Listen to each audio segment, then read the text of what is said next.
2022. What's good, brother? Yeah, man's been a long time friend of the channel. Like, he remembers the Giving Tree. And if you don't know what the Giving Tree is, y'all need to get on the good foot with that, right? Because, like, Warhog was over here giving me hell, like, when there were less than 1,000 subscribers on the channel. 300 subscribers to this channel, and Warhog would be in every comment giving me the business and also shooing me forward. Before I really knew what I was doing here, Warhog was like, yeah, enough about the books, dog. Tell me about Baker Mayfield. I love that dude. I appreciate you for joining up on the channel, man. Well, that's what's up. Corey Karhoff is in here. I appreciate that. He said, thought it was about time since I'm an OG follower. LOL.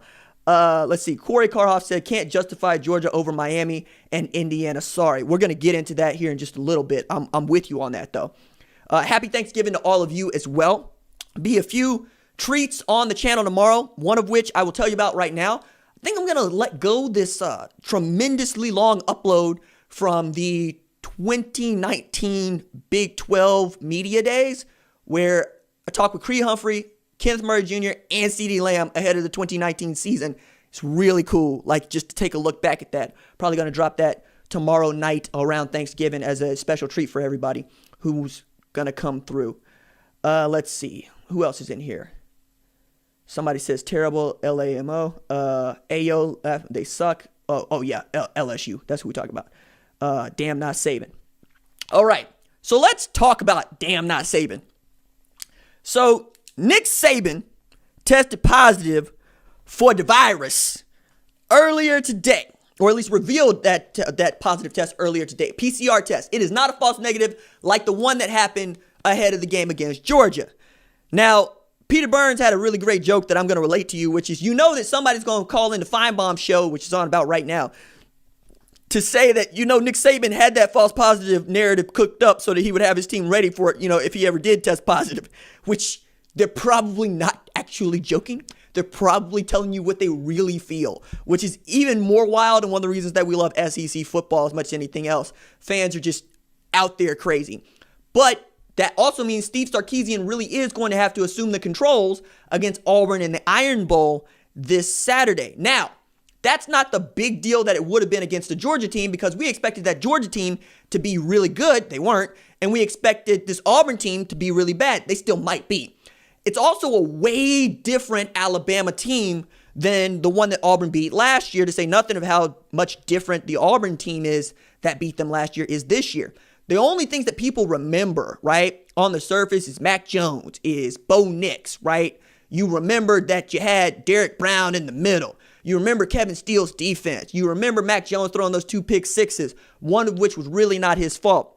And you also remember Auburn being able to move the football on the ground against Alabama. It's Pete Golding's first year. He caught a whole bunch of hell for that, and I understand.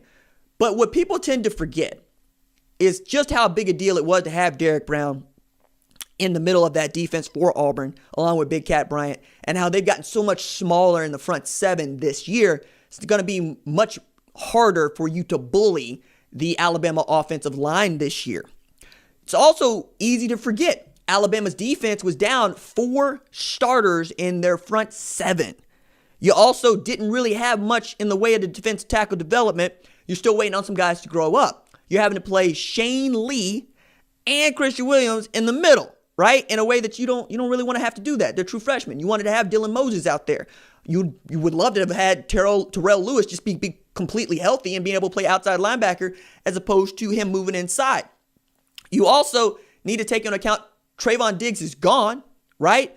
But you still got Pat Surtain Jr., and he's cold-blooded, like Charlie Murphy. Cold-blooded. By the way, boycott Dave Chappelle. He said that, not me. You should go check that out. Go check out the Dave Chappelle sketch. It's about 18 minutes. It's not a sketch. It's a bit. It's 18 minutes. It's a set. You should go check that out. It's worth your time.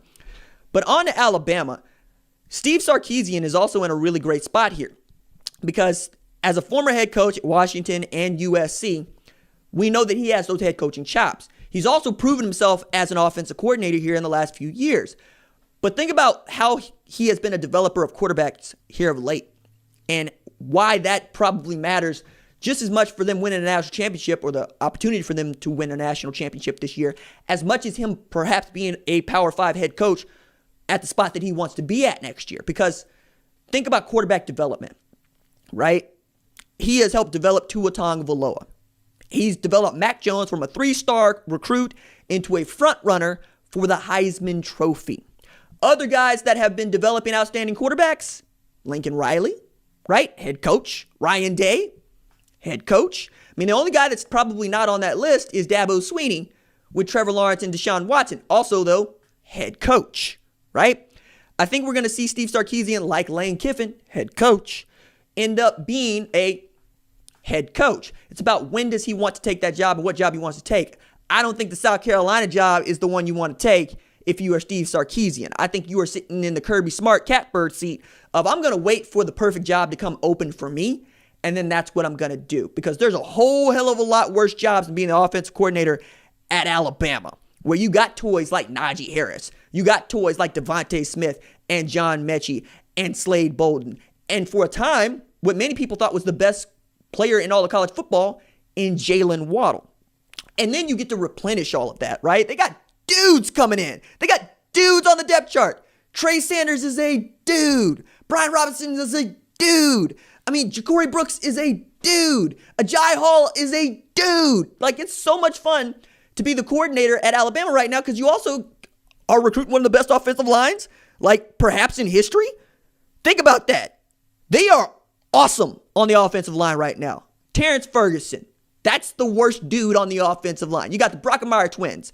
You've also got outstanding tackle play. J.C. Latham, Tommy Brockemeyer. James Brockemeyer is considered the best center in America. I think we're going to be looking at that, dog. I think that's going to be what it is. I think a big part of what we are experiencing with Alabama is just how good the organization is for what Nick Saban has done and what he's able to do. Because they've been institutionally great in a way that we just don't really give a lot of credit to because we expect that engine to just run. Think about it this way. Nick Saban was the only person to test positive in the entire program at Alabama this week. The only one. They have lost 0 games to them testing positive on a campus where it's just the thing to test positive. Like, they are not actually quarantining. They are not actually, like, wearing the mask in the way they're supposed to. Like, I read all these news stories about how Alabama, the University of Alabama, is having these cases just spike and skyrocket. And I keep thinking, how does this not get to the team? And they've been just really disciplined about it, which is a hallmark of Nick Saban, right? It's a hallmark of his team.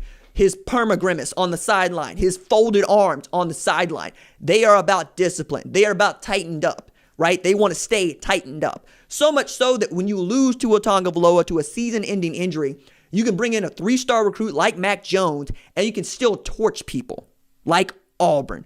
I don't think this game against Auburn is going to be close. I never thought it was going to be close. I don't think it gets closer because Nick Saban's not on the sideline. I think, if anything, it's going to be a little tighter for the team because now they have something to play for other than the Iron Bowl. They get to play for a coach who has not missed a game since he has been the head coach at Alabama, and probably hasn't missed a game in the 21st century as an assistant or head coach, just period.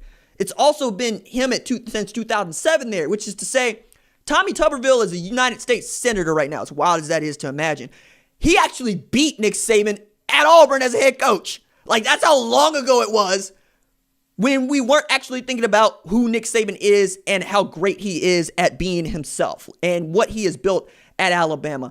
As much noise as we talk about Alabama football, as much noise as we talk about what we want the SEC to be and the SEC bias, I have nothing but respect for what Nick Saban has built on the football side of things.